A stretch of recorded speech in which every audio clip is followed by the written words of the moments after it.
And behind the panel, literally not even any dust.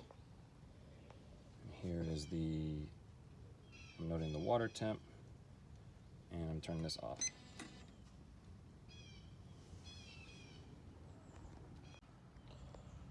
Turn off the gas. And now I'm turning off power just in case.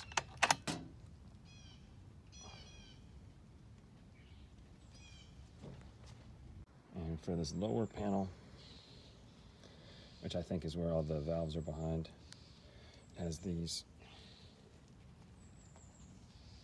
little notches, and I think we just roll this out. I need to get behind it, but there are 4 of them, and the screws are behind. Kind of cracked this one a little bit, so using like a screwdriver, so I'm gonna have to be more careful. So when that panel came off, Dan has his valves behind bat insulation.